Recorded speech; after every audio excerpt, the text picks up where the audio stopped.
I'm Anya Petrova, and at 30, I had quietly built a name for myself in the art world. My sculptures, my films, even international awards. But none of it seemed to matter to the people whose approval I craved most. My own parents. At home, I was still the daughter who did something with books. Then came the dinner that changed everything. My brother brought his fiancée home, and halfway through the roast beef, she Googled my name. What she found?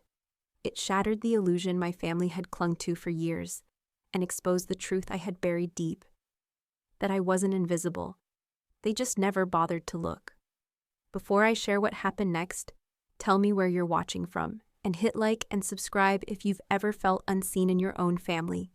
You're not alone, and this story might just be the reminder you need. I grew up in Odintsovo, a neat little suburb just outside of Moscow, where appearances weren't just everything, they were the only thing. Social standing was measured not in kindness or character, but by the size of your home and the university your children got into. Our two-story villa, with its perfectly trimmed lawn and seasonal wreaths on the front door, was the perfect stage for the picture-perfect family my mother, Galina, wanted the world to believe we were. But behind those pristine walls, our family dynamic was orchestrated with unnerving precision. My mother, always impeccably coiffed and rarely seen without her exclusive golf club membership card, ran our lives like a tightly choreographed ballet. Everything revolved around image and accomplishment. My father, Ivan, a soft-spoken accountant at a major firm, had a gentleness that, over time, became indistinguishable from passivity. He deferred to my mother in every family matter, choosing peace over principle, even if it meant quietly brushing aside my feelings in the process. Then there was Mikhail, my older brother by 3 years, and the undisputed golden child of our household. From his first Little League goal to his valedictorian speech, Mikhail could seemingly do no wrong. His bedroom looked like a museum of success, trophies gleaming on every shelf, academic medals dangling proudly, and acceptance letters framed like sacred texts. My parents never missed a game, a competition, or an award ceremony. They beamed from the front row, snapping pictures, bragging to anyone who'd listen. "That's our son," my mother would say with a gleam in her eye, her voice heavy on our, as if he were the only child that mattered. My first memory of disappointment came when I was 8.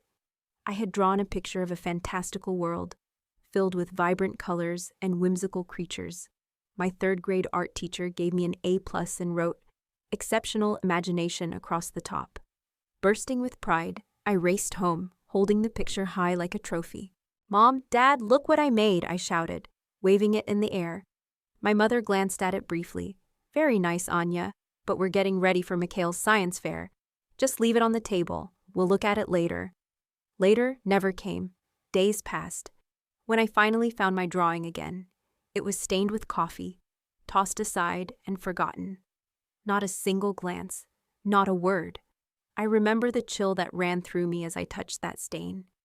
It felt like placing my hand on the icy indifference in their hearts. That picture wasn't just paper and crayon. It was a piece of my little soul, and it had been discarded like trash. That quiet ache of being overlooked carved itself into me like a child's first scar. This pattern didn't fade. It deepened with time. By 6th grade, I won first place in the district photography contest for a photo essay, capturing the lives of homeless people in downtown Moscow. But neither of my parents came to the ceremony. Mikhail had a soccer match that day. "You understand, right, Anya?" my father said gently. "It's a big game for your brother." And I did understand, more than he realized. I was learning where I stood in the silent hierarchy of our home. I was the one expected to yield, to step back, to cheer for others while quietly fighting my battles alone. High school brought more of the same. I joined the school's art club and eventually became its president. My sculptures and installations began winning national awards. My name even appeared in teen art magazines and local newspapers. Yet every achievement was met with the same dull indifference from my family. "Art is a nice hobby, Anya," my mother would say, "but it's not a real career. You should focus on something practical, like business or medicine." Even when one of my installations was selected for exhibition at a gallery in Moscow, they refused to attend. "That tiny place? What's there to see?" she scoffed. "Art doesn't pay the bills." Meanwhile, they had Mikhail's college acceptance letters framed and proudly displayed in the living room for all guests to admire. By the time college came around, I had stopped sharing my accomplishments with them. I chose an art university in St. Petersburg, about as far from Ohio as my scholarship could take me. The distance wasn't just geographical, it was emotional. I needed space to become someone, anyone, other than the invisible daughter I'd always been at home. During those 4 years, I blossomed. My professors championed my work, encouraged my voice, and urged me to submit my art to major galleries. Slowly, success began to accumulate. A sculpture here, a painting there. Each exhibit laid another brick in the foundation of a self-worth built quietly, without my family's knowledge or approval. When I came home for holidays, I answered vague questions with even vaguer replies. I had learned that sharing my passion only invited dismissal, so I kept my growing list of successes to myself. I sat through endless dinners, listening to updates on Mikhail's business classes, his latest internship prospects, and his well-bred girlfriend with the perfect family. I became an expert at fading into the background, smiling, nodding, deflecting. After graduation, when I announced my decision to stay in St. Petersburg and pursue art full-time, my mother's reaction was as cold and predictable as a Moscow winter. "St. Petersburg is expensive, Anya. You'll be back home in 6 months when you can't pay rent," she declared with unsettling confidence. "Maybe try for a job at a community college if you insist on staying close to books." My father, ever the peacekeeper, tried to soften the blow. "What your mother means is, we're worried about you. Art is a tough field. We just don't want you to be disappointed." As if disappointment hadn't already defined every part of our relationship. Over time, as my adult life took shape in St. Petersburg, I began living 2 parallel existences. There was Anya, the working artist with a steadily rising reputation, and Anya, the family's forgotten daughter who did something with publishing, as they vaguely described it to others. That disconnection stung, but it also protected me. I simply couldn't bear offering up my joy only to have it diminished again. Calls home became exercises in avoidance. I listened to news of Mikhail's promotions, my mother's community board achievements, neighborhood gossip, never volunteering anything meaningful about my own life. I grew skilled at misdirection, turning questions back around, keeping my answers polite and shallow, polished on the surface, hollow underneath. Some might ask why I maintained any relationship at all. The answer is tangled, rooted in layers of hope, obligation, and a stubborn belief that one day they might see me, really see me. After all, they're still my family, and no matter how old I get, some small part of me still aches for their approval, even when the adult in me knows it may never come. So I kept returning, twice a year, bracing for that familiar ache of invisibility. I became the family's ghost, present but unseen. And in time, I learned to seek recognition elsewhere, building a rich life filled with friendships that mattered and professional respect my family would never know existed. When I moved to St. Petersburg after college, I brought little more than 2 suitcases, a laptop, and a fierce kind of optimism. My mother's prediction that I'd come crawling back in 6 months hung over me like a dare. I knew the road ahead would be difficult, but nothing had prepared me for just how steep the climb into the art world of St. Petersburg would be. I found a tiny apartment in the Petrogradsky district. A creaky walk-up I shared with 2 other dreamers chasing art with the same reckless hope I had. My first job was brewing coffee at a cozy cafe near Palace Square, working the early shifts so I could spend my afternoons submitting portfolios to galleries and art institutions.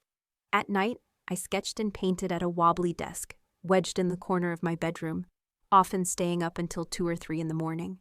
Rejection letters piled up like snowdrifts. I taped them to my wall, not as reminders of failure, but as fuel. Every no felt, in some strange way, like a crooked stepping stone toward a someday yes. Or so I told myself during the long, silent stretches of doubt. My first real break came 8 months after I arrived in St. Petersburg. I landed a junior assistant position at a small but well-respected gallery. The pay barely covered rent and instant noodles, but the experience was priceless. I learned everything: how to evaluate artwork, curate an exhibit, hang a show, and promote it from scratch. That's where I met Elena Volkov, a senior curator known for her razor-sharp eye and even sharper tongue. Elena was a legend in the Russian art world, famous for discovering rising stars and for her ruthless, no-nonsense standards. For reasons I never fully understood, she took an interest in me. After glancing at a sculpture I had worked on during my lunch break, she looked me in the eye and said, "You have a voice. It's raw, but distinct. Keep going." From her, that was high praise. Under her mentorship, my work began to evolve. She pushed me to take bigger risks, to find the vulnerable edges in my stories and dig deeper. When I once complained about her brutal feedback, she didn't flinch. "If you want soft encouragement," she said dryly, "join a community watercolor class. If you want to be exhibited, listen to me." And I did. I worked, after shifts, after social events, and often through the early hours when the city finally went quiet. I built a discipline that bordered on obsession. 2 years after arriving in St. Petersburg, my work was published in a respected art magazine for the first time. I remember staring at my name on the page, running my fingers across the ink as if it might disappear. I didn't call anyone in my family. Instead, I celebrated with the friends who understood what that milestone meant. Friends who had stood beside me through all the sleepless nights and silent rejections. From there, the momentum slowly began to build. My name started appearing in more prominent publications. Curators began to recognize it as they flipped through submission stacks. Art agents started emailing, asking if I was working on anything big. I was. My first major collection, an exploration of the invisible threads binding generations of family together, took 3 years to complete. When it was finally acquired by a respected independent gallery, the feeling of validation was overwhelming. No amount of parental approval could have matched it. The collection, titled Quiet Fractures, premiered when I was 27. Its initial release was modest, but the critical response exceeded everyone's expectations, especially mine. The Moscow Times Art Review called it a stunning debut by a singular new voice in visual storytelling. Art and Life magazine named me one of their artists to watch. Awards began to follow, one after another, each one landing with a sense of wonder I never quite got used to. To exhibit the collection, I traveled to 12 cities across Russia, and later to London, Paris, and Berlin. At each stop, strangers came up to share how deeply the work had touched them, how they saw their own family struggles reflected in the art. And there was a certain irony I couldn't ignore. People I had never met were connecting with something my own family never even bothered to see. I chose to exhibit under the name Anya Petrova, rather than my full name. Anya and Dmitry Petrova, which may explain why my family never stumbled across my work online. It wasn't a deliberate act of hiding, more a quiet separation, a way to keep my artist identity distinct from the dutiful daughter who still returned to Odintsovo twice a year. One lived in light and critique and creation. The other lived in silence, at the edge of the family table. My second major work, a short film titled The Weight of the Unspoken, became what the industry fondly calls a sleeper hit. It started modestly with slow sales and quiet screenings, but through whispers and word of mouth, it climbed, until 8 months later it hit the bestseller list. The DVD release bore praise from directors I had once studied in undergrad film courses. Surreal didn't begin to describe how it felt. Seeing their names beside my own, etched in print, it was like a dream bending around itself. By the time I turned 30, I had an art agent, a respected producer, and the kind of career most artists whisper about in hope, not expectation. My apartment in St. Petersburg was no longer shared but mine alone, with a dedicated studio, framed posters on the wall, and awards that quietly shimmered in the morning light. My work was taught in university programs on fine arts and creative filmmaking. I'd lectured as a guest at the Royal Academy of Arts, at St. Petersburg University, and a handful of esteemed institutions. Each time I was introduced at events, the list of accomplishments grew longer than I ever imagined. And yet, when I flew home for Christmas or my mother's birthday, I was still just Anya, the daughter with some vague job involving books. My family still believed I worked in publishing.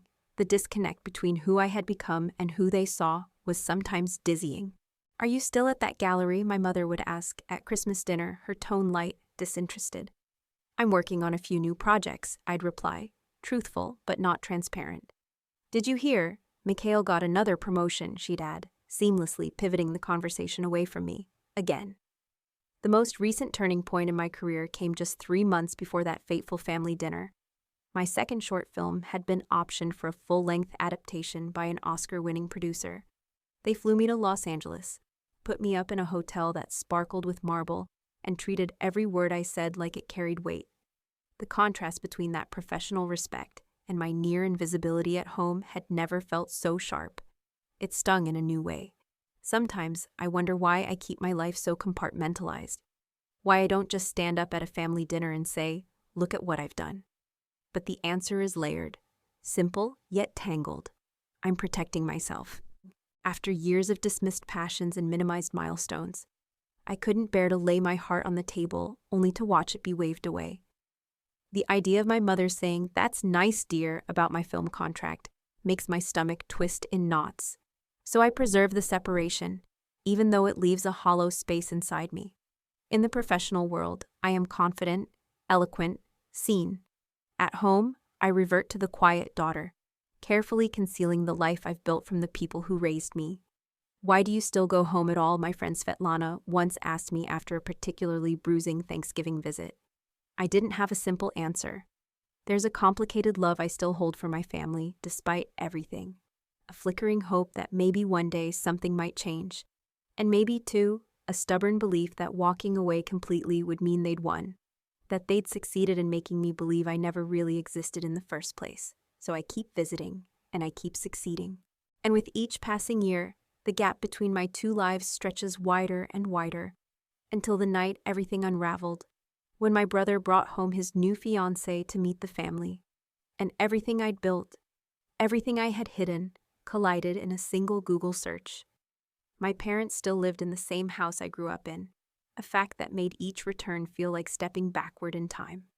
When I pulled into the driveway that evening, I noticed fresh flowers planted by the porch and new curtains hanging in the living room window.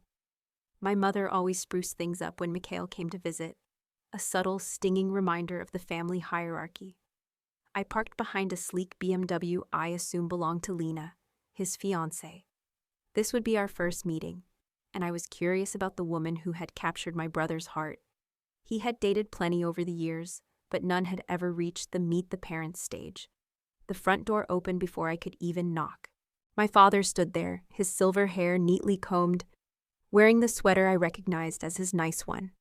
"Anya, you made it," he said, pulling me into a quick, awkward hug. "Everyone's in the living room." I followed him through the hallway, past the familiar family photo wall. I noticed the latest pictures were all of Mikhail, his master's graduation, beach vacations, none of me. It felt like watching myself be gradually erased from the family story.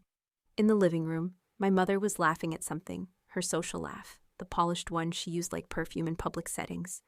She looked up when I entered, the smile still intact, but a few degrees colder. "Anya, you finally made it. We were about to start without you," she announced, gesturing toward the attractive couple on the sofa. "Traffic is always impossible this time of year," I replied, leaning in for the obligatory kiss on the cheek. Mikhail stood and greeted me warmly, genuinely pleased.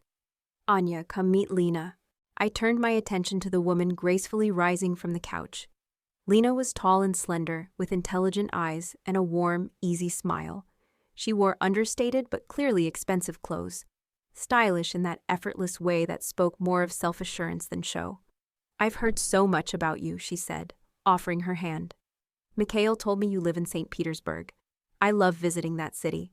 "Hopefully all good things," I replied with a smile, ignoring the barely stifled sniff from my mother. "Shall we head into the dining room?" my mother suggested. "The roast has been in the oven for hours." The dining table was set with the good china and crystal, an honor typically reserved for Mikhail's visits or her more distinguished badminton club luncheons. I took in the seating arrangement with a familiar sense of resignation. My father sat at the head of the table, my mother at the opposite end. Mikhail and Lena took one side. I was seated alone across from them, equidistant from both parents, like a satellite in orbit. My mother had outdone herself with dinner: roast beef with Yorkshire pudding, garlic mashed potatoes, honey-glazed carrots, and homemade rolls. It was Mikhail's favorite meal, the kind she only prepared for special occasions. Lena, Why don't you tell us how you two met? My mother prompted after pouring the wine. I want Anya to hear the story. Lena smiled at Mikhail before replying. We met at a charity auction for the children's hospital. I was organizing the event, and Mikhail was there on behalf of his firm. He outbid everyone for a weekend beach package. Even though he'd told me earlier he gets horribly seasick, she laughed. I figured anyone that determined deserved at least one dinner. Best money I ever spent, Mikhail added, squeezing her hand. My mother beamed at them. And Lena's family is from Rublevka, she informed me, referring to one of Moscow's wealthiest suburbs. Her father is a cardiovascular surgeon at Central Hospital. Her tone left no doubt. This was code for comes from money and social standing, the highest praise my mother could offer. And what about you, Anya? Lena asked, turning her attention to me. Mikhail mentioned you work in publishing in St. Petersburg. That sounds fascinating. Before I could respond, my mother interjected. Oh, Anya does something with books. Yes, some small publisher or maybe a magazine. Isn't that right, sweetheart? I opened my mouth to clarify, but she pressed on. Of course, it's nothing like Mikhail's position. He was just made partner at 35, youngest in the firm's history. It's an art gallery, I said quietly. I work with artists and their projects. Well, that must be interesting, Lena offered politely.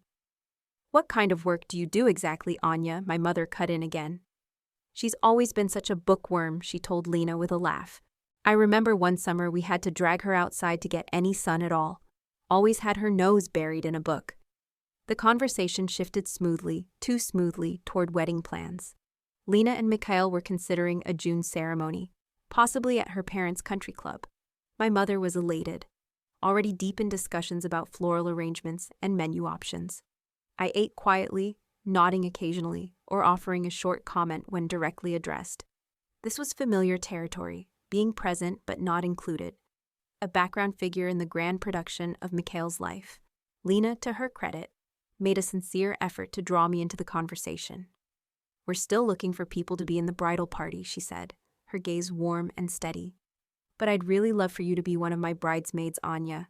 I don't have any sisters, and it would mean a lot to me. Her offer caught me completely off guard. For a moment, I was speechless. I'd be honored, I said at last, genuinely moved by her desire to include me. It was the first time in years anyone in that room had made me feel like I belonged. If Anya can find the time in her busy schedule, my mother chimed in with a thin smile. St. Petersburg must keep her quite occupied, doesn't it? Mikhail shot her a look. Mom, come on. Sensing the tension, Lena tried to pivot. So what are you working on right now, Anya? Any projects we should be watching for? It was the kind of question I had longed to hear, yet secretly dreaded, for years. Here it was, the moment I could finally share my accomplishments. I could have told them about the film deal, the awards, the reviews. For once, I could have stood firm in this house, not as the invisible daughter, but as someone seen. But old habits die hard. I gave a small shrug. Just the usual projects, nothing too exciting. My mother pounced on that moment like a cat with a limp mouse. She's just a desk worker, really, she said with a dismissive chuckle. Not everyone is meant to be ambitious like you and Mikhail. The table fell into a heavy silence. My father stared at his plate. Mikhail shifted uncomfortably. I felt that old sting rise again, sharper now, because it had been spoken out loud in front of someone new. Lena's brow creased slightly. She looked at me, a curious flicker in her eyes. Then, without a word, she discreetly slipped her phone from under the table.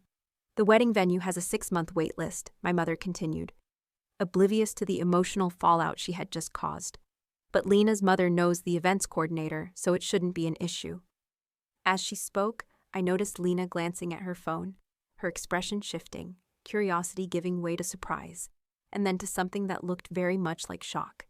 She glanced up at me, then back down, scrolling faster now, her attention fully captured. I didn't know what she was reading, but something told me the carefully guarded wall between my two worlds was about to collapse. The dinner conversation rolled on without me.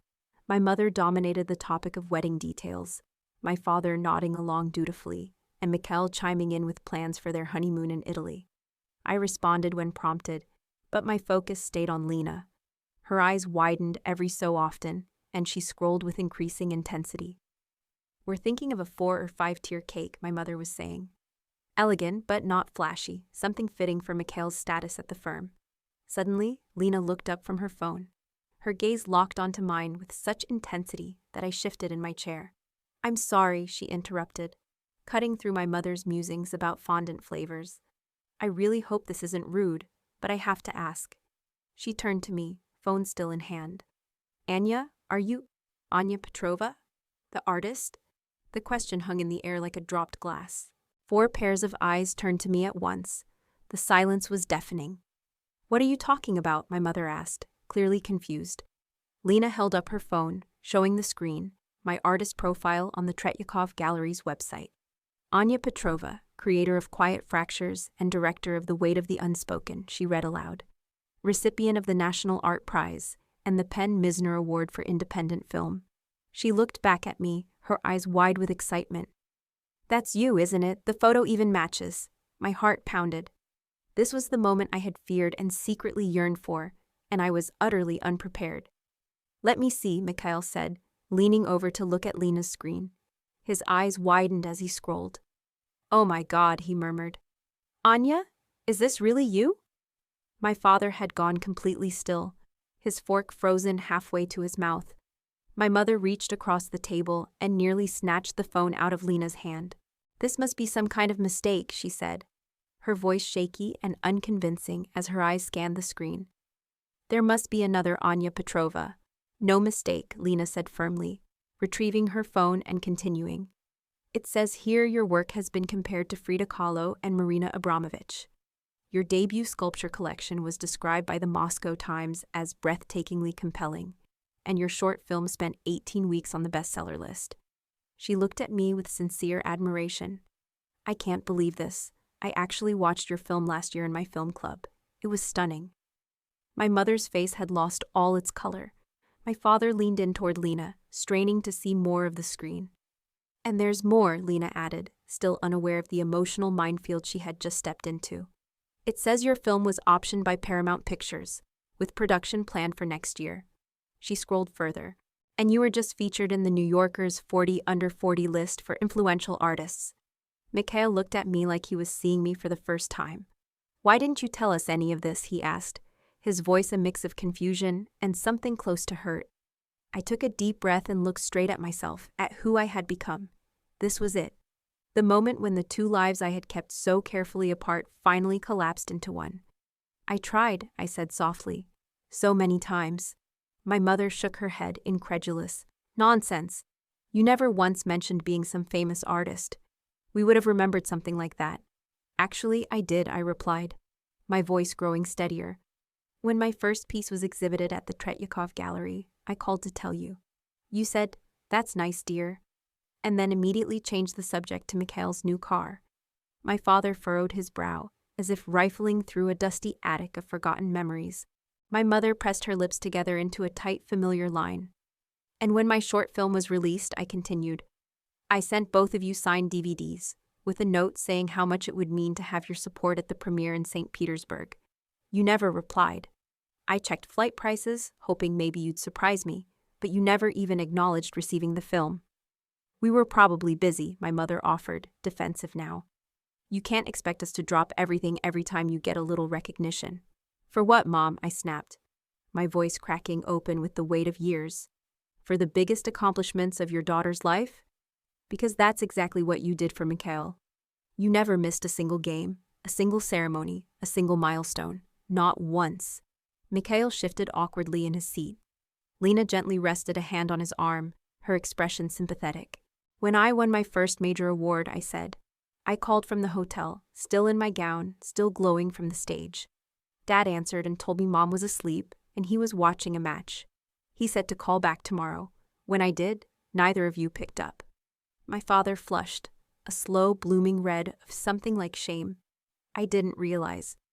I didn't know it was that important." "How could you not?" I asked, the question rising sharper than I intended. How could my own parents not care about the biggest moments in my career? Did you ever Google my name?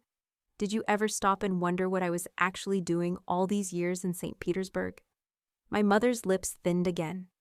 "You've always been dramatic, Anya. If your work was truly such a success, why didn't you make sure we knew?" Because every time I tried, you redirected the conversation back to Mikhail, I said, my voice trembling now. Every single time. Eventually, I just stopped trying. It hurt too much to keep offering up pieces of myself, only to have them ignored. Lena cleared her throat gently. Your film, she said, turning to me. The one about the youngest daughter whose talent is only recognized after she leaves home. Was that autobiographical? Before I could answer, my mother cut in. Are you saying you wrote a story about us? About our family? How could you do something like that? I write fiction, I said firmly. The characters aren't you. But the emotional truth of feeling invisible in your own family? Yes, I drew from that. Mikhail looked troubled, his voice quieter than before. I didn't know you felt this way, he said. You never said anything. Would you have listened if I had, I asked, not unkindly, just honestly. You were busy being the golden child, Mikhail. That's not your fault, but it was our reality. My father, who had been scrolling on Lena's phone, looked up with an unreadable expression. Some of these reviews, he said softly. They talk about themes of parental neglect and conditional love. Is that how you see us, Anya? As unfeeling parents? The question hovered, heavy with years of unspoken wounds. I took another breath. I see you as parents who only made room for one successful child, I said carefully. And I wasn't that child.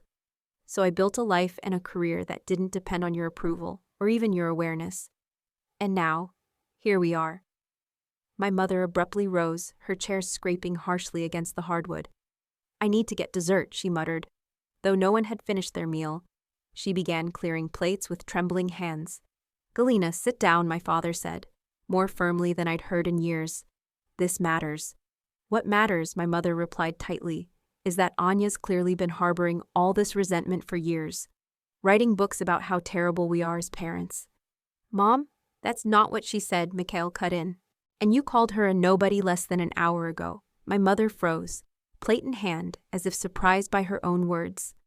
Lena winced visibly. I never said you were bad parents, I clarified. But yes, I was hurt. Over and over again. And instead of confronting you, I poured that pain into my work. That's what artists do. We take our experiences and turn them into stories.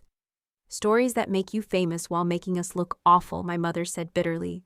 No one ever knew those pieces had anything to do with you, I said evenly. I never claimed they were autobiographical. That's your guilt speaking, not my words. The room went still. My mother remained standing, gripping the dinner plates like a shield. My father looked lost in thought. Mikhail and Lena exchanged an uneasy glance, as if unsure whether to speak or stay silent. For a moment, I considered standing up and walking out. It would have been easier to escape this confrontation and preserve what little peace remained. But something kept me in that chair. Maybe it was the same stubbornness that had carried me through years of rejection before my first breakthrough. Maybe it was simply time. I never wanted to have this conversation, I admitted. But now that we're here, maybe it's time we finally tell the truth. I've built a life I'm proud of, a career that fulfills me. I did it without your support or even your recognition. And that shouldn't take away from your pride in Mikhail. There's always been room for both of us to succeed, even if you've never been able to see that. My father took off his glasses and rubbed his eyes. I don't know what to say, Anya. I'm sorry. I'm sorry we missed so much. It was the first sincere apology I had ever heard in that house. It landed like a stone in still water, sending quiet ripples outward. My mother's defensiveness seemed to falter. She set the plates down and sank into her chair, looking suddenly small. Why didn't you make us understand, she asked. The edge in her voice had softened. That wasn't my job, I said gently. Parents are supposed to see their children, both of them, not just the one who fits the story they wanted to tell. Mikhail reached across the table and touched my hand. I didn't see it either, he said softly. I'm sorry, Anya. His words, unexpected, heartfelt, brought tears to my eyes. I blinked them back quickly. Lena, who had stayed silent through most of the emotional storm, finally spoke. Your work is beautiful, she said, looking at me with quiet admiration. It's touched so many people. That's a rare kind of gift. In the awkward silence that followed, I realized something had shifted. The rigid roles and quiet hierarchies that had defined our family for decades had cracked. What would grow in that space remained to be seen, but there was no going back. For better or worse, I had finally become visible in my parents' home. The rest of dinner played out with a strange blend of tension and quiet revelation. My mother made a half-hearted attempt to serve dessert, a chocolate mousse that barely anyone touched as conversation continued in starts and stops. Lena, perhaps trying to re-anchor the evening, began asking thoughtful questions about my artistic process and upcoming projects. I answered cautiously at first, but as her interest proved genuine, I let myself open up. I'm actually working on a new short film, I shared, for the first time speaking freely about my work in front of my family.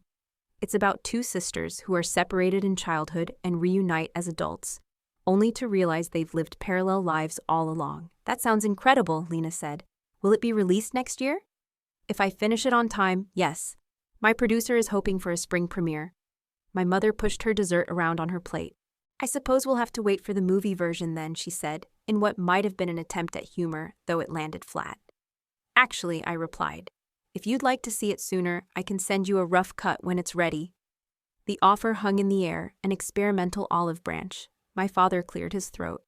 I'd like to see it, he said quietly. I want to see all of your work, Anya. All of it. Mikhail nodded in agreement. Me too. I can't believe my little sister is a well-known artist and I didn't even know. I wouldn't say I'm famous, I said, modestly. Contemporary art isn't exactly celebrity status. Your Wikipedia page would disagree, Lena quipped with a smile. So would the Moscow Times. After dessert, we moved into the living room. My mother excused herself to the kitchen, claiming she needed to start the dishes, though I suspected she needed space to process everything that had just unraveled. Lena turned to Mikhail and gently touched his arm. Why don't you go help your mom, she suggested. I'd love to talk to Anya a bit more about her work. Mikhail, perhaps relieved to have something to do, disappeared into the kitchen. My father mumbled something about checking the game score and slipped into his study, leaving Lena and me alone. As soon as they were out of earshot, Lena turned to me, her face apologetic. I'm sorry if I caused a scene, she said. I honestly didn't realize they didn't know about your career. It's not your fault, I reassured her. This has been building for years. Maybe it was bound to happen. Lena nodded slowly. I recognized your name right away, she admitted. When Mikhail said his sister Anya was an artist in St. Petersburg, I wondered if it could be you. But when I got here and no one mentioned your work, I figured I must have been wrong. So the Google search at dinner was on purpose? She gave me a sheepish nod. When your mom called you a nobody, I couldn't believe it. I knew I'd seen your work. I thought maybe if they saw it too. She trailed off, unsure. You thought it might force them to acknowledge me? I asked gently. She nodded again, a little embarrassed. Was that terrible of me? I paused for a moment, then shook my head. No, I said finally. Maybe it had to come from someone outside the family. They might never have believed it coming from me. We were interrupted by Mikhail returning from the kitchen. He sat beside Lena and looked at me with new eyes. Mom's upset, he said. Dad's talking to her now. I'm sorry, I said sincerely. Despite everything, I didn't want to hurt them. Mikhail shook his head. Don't be. I'm the one who should be sorry. I never realized. He stopped, fumbling for words. I never noticed how differently they treated you. I was too caught up in my own world. You were just a kid too, Mikhail, I reminded him. It wasn't your job to fix our parents. Still, he persisted. I should have noticed. All those awards, all the exhibits you mentioned. I never actually asked what you did in St. Petersburg all those years. Lena squeezed his hand. The thing is, Mikhail continued, I always thought you were the lucky one. Mom and Dad were so focused on me, always pushing, always watching every grade, every achievement. You seemed like you had freedom. You got to live without that pressure. He paused, and then added softly, I never realized the flip side of that freedom was being invisible. His realization stopped me cold. For all those years, I had envied him for the spotlight. He had envied me for the space outside of it. It was a perspective I had never considered. Maybe we could start over, Mikhail offered. As adults, I want to know about your real life, Anya, not the polished version you give us during holidays. His words touched something deep inside me. I'd like that, I said simply. My father appeared in the doorway, looking older than he had just an hour ago. Your mother needs a little time, he said quietly. This was a lot to process. He lowered himself into the old armchair, the one he always used to sit in when I was a kid. I looked at your artist page on my phone, he admitted. The reviews, the awards. I had no idea, Anya, not a clue. I know, Dad, I said softly. No, you don't, he insisted. We failed you. I failed you. All those times you tried to tell us about your work, and we just didn't hear you. He looked up, eyes damp. I'm proud of you, so proud. And I'm ashamed that it took a stranger to make me see it. Lena shifted uncomfortably at the mention of a stranger, but remained quiet. It's not too late, I said, surprised by the conviction in my own voice. To care, to be involved. If you want to be. He nodded with quiet resolve. We do. Your mother does too. Even if she can't say it out loud yet. The evening ended earlier than expected. The emotional weight had left everyone exhausted. As I gathered my things, Lena pulled me into a warm hug. This wasn't the dinner I was expecting, she said with a radiant smile. But I'm really glad I got to meet the real Anya Petrova. I'm a genuine fan of your work. Mikhail hugged me too, longer than usual. This doesn't fix everything, he whispered. But it's a start, right? I nodded, unable to trust my voice. My father walked me to the door. Will you come for Sunday dinner next week, he asked. I'll have finished reading your first film by then. We could talk about it. That simple invitation carried more meaning than I could hold, and tears sprang to my eyes before I could stop them. I'll be there, I promised. My mother didn't come out to say goodbye. I understood. Her worldview had just been shaken to its core. Change would not come overnight. Driving back to my hotel, I felt a strange, unexpected lightness, like a weight I had carried for decades had finally begun to shift. My two lives had collided, and though the impact had been painful, maybe, just maybe, something honest, something whole, could rise from the wreckage. For the first time in years, I allowed myself to hope that my next visit home might be different, that I might finally be seen, fully seen, by the people who shaped me, for better or worse. It wasn't forgiveness, not yet, but it was a beginning. 3 months after that unforgettable dinner, a package arrived at my apartment in St. Petersburg. The return address read Odinsovo, my parents' house. I opened it with curious fingers to find copies of my books. Not the ones I had mailed years ago and never heard about. These were brand new, freshly purchased. Inside the cover of Quiet Fractures, there was a note, handwritten in my father's careful script. Anya, I read this twice.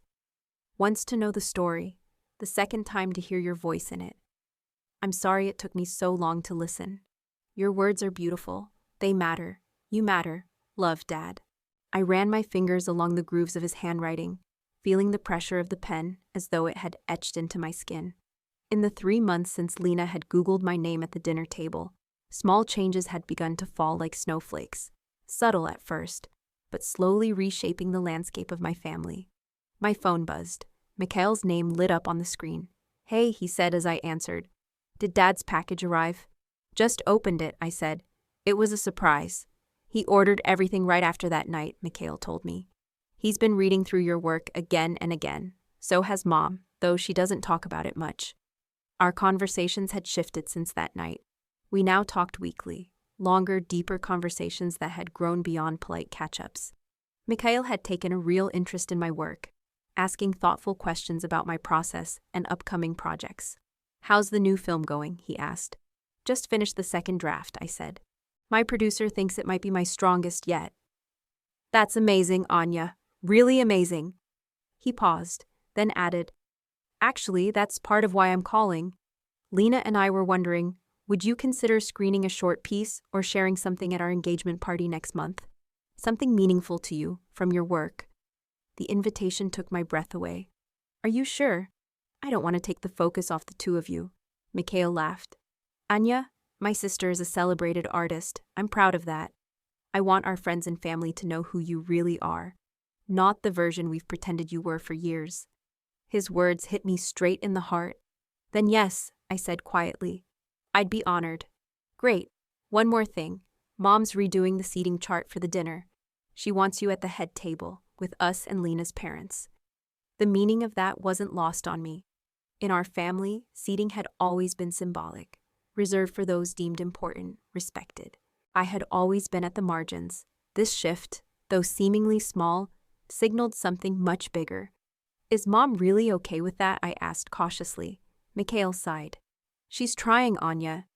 It's not easy for her to admit she was wrong all these years, but Dad's been surprisingly firm about this. I've never seen him stand up to her like that before. The thought of my father, gentle, conflict-avoidant, drawing a line for me stirred something in my chest, something I hadn't felt in a very long time, something like belonging. Lena's pretty amazing too, Mikhail continued. She invited Mom to join her book club. And guess whose work they're reading next month? I burst out laughing, picturing it. Wait, Mom, in a book club discussion about my film? I'd pay money to see that. Mikhail chuckled, but his tone softened. She's nervous, honestly, afraid she'll misunderstand something or say the wrong thing. I think it's finally hitting her, how much she's missed all these years. After we hung up, I sat quietly with my father's note in one hand and that bit of news in the other, trying to absorb just how much had shifted in such a short span of time. The dynamics of our family, once rigid, calcified, were beginning to rewrite themselves. Clumsily, yes, but sincerely. Last week, my mother called me. The conversation was halting but revealing.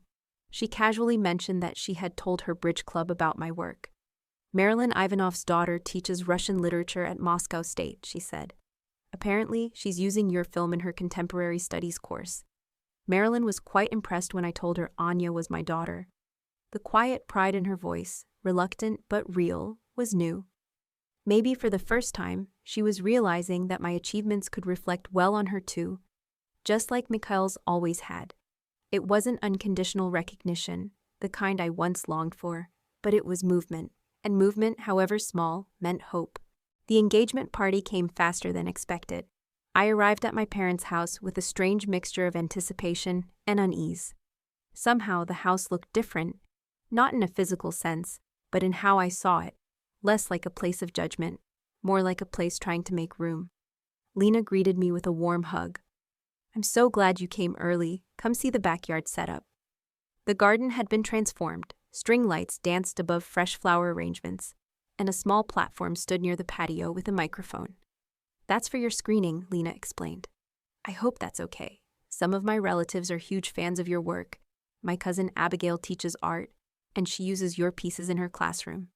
Inside, my mother was directing the caterers with her usual precision. She paused when she saw me, her expression softening just a bit. Anya, good, you're here, she said, almost briskly. I've placed you at table 1 with us and Lena's family, she added, glancing toward the seating chart. And I told the bartender to have champagne ready after your presentation. This level of thoughtfulness from her was nothing short of astonishing. Thank you, Mom, I replied simply, careful not to make too much of it, for fear she might retreat. Your hair looks nice, she added awkwardly. That length really suits you. A small compliment, but coming from my mother, it felt monumental. My father emerged from his study, his face lighting up when he saw me. Anya, he pulled me into a hug, more animated than I could remember. I finished your second film last week. That scene where the main character confronts her mentor at the award ceremony. Absolutely brilliant. We spoke about the film for several minutes, a surreal experience in this house, where for so long my work had been a silent presence, if acknowledged at all. My father had always been a devoted reader, but now he was reading my words, engaging with my thoughts, seeing me through my work. As guests began to arrive, I noticed something subtle but significant. When my mother introduced me to her friends, she didn't just say, "This is Anya, our daughter." She said, "This is Anya, our daughter," and then added, "the artist." She's won quite a few major awards for her work, she continued, with a hesitant but unmistakable pride. She was learning, late perhaps, but learning finally how to see me clearly. Mikhail and Lena mingled through the crowd, often circling back to pull me into conversations, making sure I didn't fade into the background, as had so often been the pattern at family gatherings throughout my life. When it was time to present my piece, Lena's father introduced me with genuine admiration, listing my accomplishments with the kind of reverence usually reserved for scholars or statesmen. I stepped up to the platform feeling a complex flood of emotion, vulnerability at sharing my art in such an intimate setting, pride in what I'd created, and the lingering shadow of that invisible daughter I'd spent so long trying not to be. But this time, they were watching, and I was no longer invisible.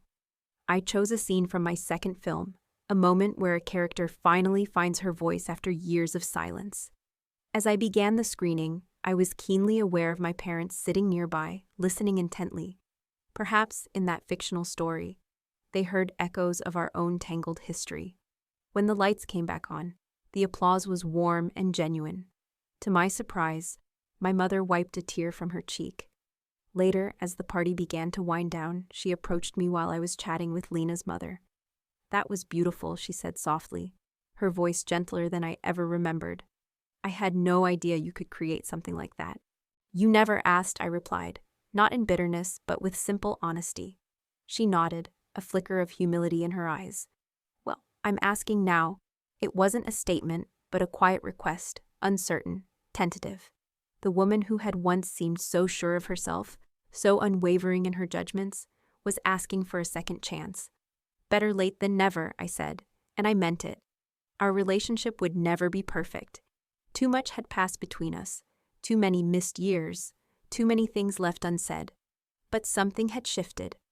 The current was no longer flowing only one way. Where there had once been silence and dismissal, there was now something new. Recognition, however belated. The next morning, as I drove back to St. Petersburg, I reflected on the long journey that had led me here. The years of invisibility had quietly forged my resolve. To succeed, to create art that refused to be ignored. The irony wasn't lost on me. It was my family's refusal to see me that had, in some strange way, made me more visible to the world. I never made art for their approval. I created because I had to, because the stories inside me demanded release.